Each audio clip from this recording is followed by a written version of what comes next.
You're taking a live look outside Williams Funeral Home. Law enforcement from across the region escorted Sergeant Nick Risner back to Florence this afternoon. His journey home began this morning, leaving UAB Hospital for Huntsville before heading west. In his final heroic act, Sergeant Risner saved more lives, donating his organs to those who need them. People of all ages honoring his sacrifice and service, many wearing blue, showing their support for not only Risner, but also his family and friends as he leaves behind.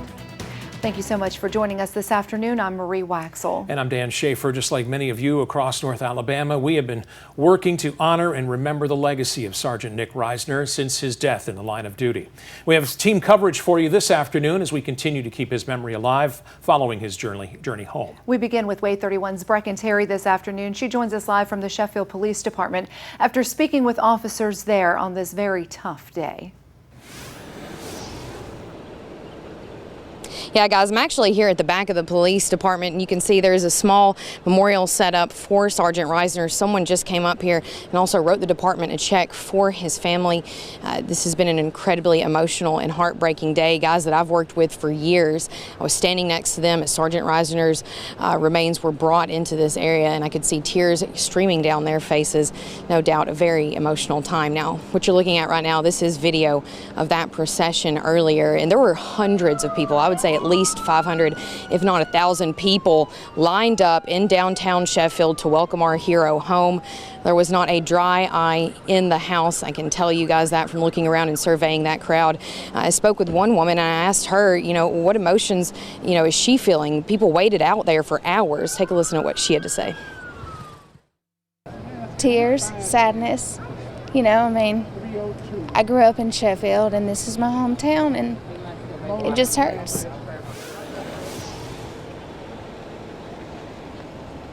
So again, a very emotional time. Now, Sergeant Risner's daughter was also in that procession. She had the windows down, and you could tell that she was very upset as she was coming through the area, but you could also tell that she looked very thankful to see this outpouring of love for her dad. Marie? Brecken, you and I both know what it's like to serve that area directly. From my time out there, I don't ever remember anything unfolding quite like what we're witnessing and what we've witnessed out there today. This has got to be one of the most beautiful processions I think I've ever seen through the news, and it's all for a man who's deserving of this and so much more. Walk us through what it's like out there. You're talking with those people that are lining the routes. What's going through their minds? What's going through your mind out there?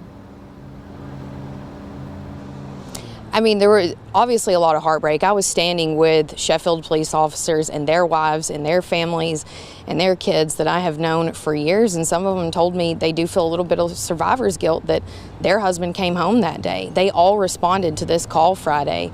It is a very emotional time. Nothing like this has ever happened out here in the Shoals area since you've been covering it. We have not had an officer killed in the line of duty in decades like this, so it's heartbreaking. There are no words really to properly capture how emotional and how tough this is right now on the entire community. And I think you saw that when you have 500 to 1,000 people come out and stand outside for hours to get a good spot and to tell Sergeant Risner goodbye. As soon as his procession ended, people started clapping.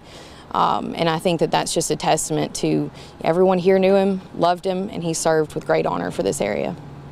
His life certainly did have an impact on the entire community. Brecken Terry reporting live for us in Sheffield. Thank you for your reporting there.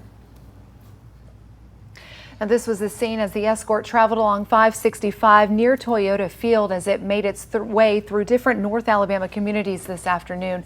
Many people stopped to pay their respects. We know the escort extended more than 2 miles in Morgan County. Our team coverage continues now with Wave 31's Matt Kroschel, who followed the escort through Lawrence County. He's live along Highway 20. And Matt, you spoke to a police officer there who said paying respect was the most important thing he could do today. And Dan, you could actually see the grief on their faces here as they stood and saluted as that procession made its way through this community here in Cortland. The volunteer firefighters arrived about 2 hours before the procession even made its way here through this location. They set up a giant 20-foot flag on top of the fire truck as that procession went below it. They say that it is all they could do to show their support for this community, for the law enforcement officer, his family, and everyone else who was out here to honor a man that was taken too soon. I'm here to pay respects to a fallen brother. I started this business 26 years ago, and unfortunately I've been a part of 2 of these, and each one is so moving because these guys gave the ultimate sacrifice, which is their life, in service to the community that they serve, and they should be honored. I don't care what I'm doing, it should be dropped. The respect from drivers that were even out here didn't really even know what was going on as they pulled over to the side of the road as this procession made its way through was seen. Also, some students from the local school here made the walk up the road here waving American flags. Their teachers telling me they just wanted to make sure their students were here to witness this, to thank law enforcement for all they do. Reporting live in Cortland, Matt Kroschel, Way 31 News. Thanks, Matt. We know Sergeant Risner's body started the day at UAB Hospital.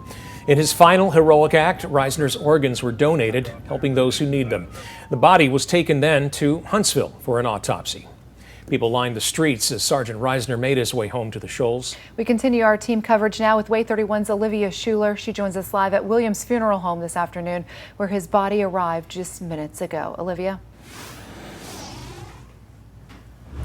Yeah, Murray, like you said, it ended not too long ago, and it was, as you and Brecken said, just absolutely beautiful to watch the community gather, family gather, friends gather. It was truly something special to see, and you'll see over here that some police officers are still here on their way out. We also can see that the driver of the funeral vehicle is also over my shoulder over here. And I spoke to the family of Nick Risner, the cousins. When I was on my drive over here, I saw the cousins and I walked up to them and I said, you know, what are you guys doing out here? And they said, we're camping out here. We wanted to get a spot early for Nick. They said he would have loved nothing more than to see the community gather like this. And take a listen at what they said. Just here to pay our respects for Nick. Our whole family has come together in his passing. He was in the Army. My dad was also in the Army, Billy Risner. A cousin that we all loved, very close, very respected, and he's going to be really missed. And you can see the emotion in Kathy's face. She was just so happy to be there and to be able to pay her respects for her cousin. And I'll have more when I talked to Sergeant Risner's daughter's friends in the 5 o'clock. Reporting live in Florence, Olivia Schuler, Way 31 News. People of all ages wore blue today to honor Sergeant Risner and show support for law enforcement across the Shoals and the state. Here's a look at some of the districts and schools that participated in wearing blue today. Central High School, Risner's alma mater, was one of the first to come up with the idea, and as you can see, others quickly followed suit.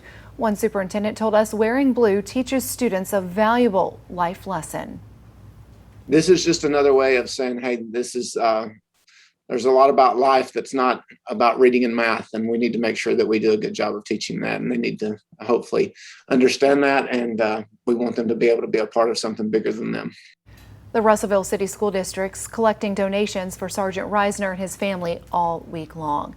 As we've shown you all afternoon, the support travels far beyond the school walls and far beyond that procession home. Many people are lighting the front of their homes with blue lights. Project Blue Light is a nationwide recognition of those officers who made the ultimate sacrifice. We are learning more this afternoon about Sergeant Risner's suspected killer.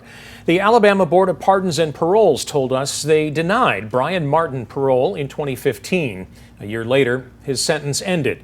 Basically, Martin was out because of the good time served law. It says the Department of Corrections can knock off 75 days for every 30 served with good behavior. Because of that, Martin completed what would have been a 10-year sentence after just 3 years, 2 months, 6 years and 10 months early. You can count on Way 31 to investigate how Martin was out and what laws need to change, perhaps, to stop this from happening again.